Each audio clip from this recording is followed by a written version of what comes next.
அதே மாதிரி இந்த சம்பவம் நடக்குது, உடனுக்குடன் எல்லாருமே வந்து ரியாக்ட் பண்ண ஆரம்பிக்கிறாங்க தமிழ் சினிமாவில். இது வரைக்கும் இவங்கெல்லாம் எந்த ஒரு பிரச்சனைக்கும் வந்து குரல் கொடுத்து நம்ம பார்த்துருக்க மாட்டோம். எக்ஸாம்பிள் ரஜினியை எடுத்துக்கணும், உடனே அவர் வந்து ரியாக்ட் பண்ணுறாரு. இப்போ தமிழ் சினிமாவை விஜய்க்கு எதிராக திருப்பினாங்களா சார் இந்த இஷ்யூவில்? நம்ம இந்த சமூகம் சந்தோஷத்தில் இருக்கும்போது நீங்கள் பங்கு கொள்ளணும், இது துயரத்தில் துடிக்கும் போதும் அதில் ஒருவராக நீங்கள் இருக்கணும். அதனால் இவர்கள் கருத்து சொன்னது குறித்து நம்ம அதை ஒன்றும் நெகட்டிவாக பார்க்க வேண்டிய அவசியம் இல்லை. நல்லா தெரிஞ்சுங்க, இவர்கள் யாருமே விஜய்க்கு எதிராக கருத்து சொல்லலை.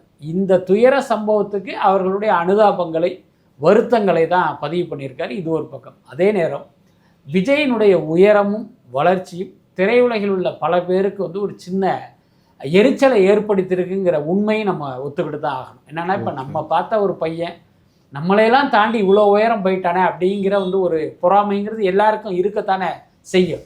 அதை வந்து பார்த்திங்கன்னா பல நேரங்களில் அவர்களால் வெளிப்படுத்த முடியாது. இப்போ நம்மளே இருக்கோம் அப்படின்னா, ஒரு பத்திரிகையாளராக நீங்கள் போய் ஒரு செலிபிரிட்டியை போய் இன்டர்வியூ எடுக்கிறீங்கன்னு வச்சுக்கோங்களேன், விஜயை பற்றி என்ன நினைக்கிறீங்கன்னு கேட்டால் ஒரு அரை மணி நேரம் அவர் பயங்கரமாக புகழ்ந்து பேசுவாங்க. அவர் மாதிரி உண்டா, அவரை பார்த்து தான் சினிமாவுக்கு வந்தேன், அவர் அப்பேற்பட்டவர், அப்படி இப்படின்னு பயங்கரமாக அடித்து விடுவாங்க. நீங்கள் கேமராவை ஆஃப் பண்ணிவிட்டு ஆஃப் த ரெக்கார்டாக பேசும்போது விஜயை பார்த்தீங்கன்னா 1 மணி நேரத்துக்கு கழுவி ஊற்றுவாங்க.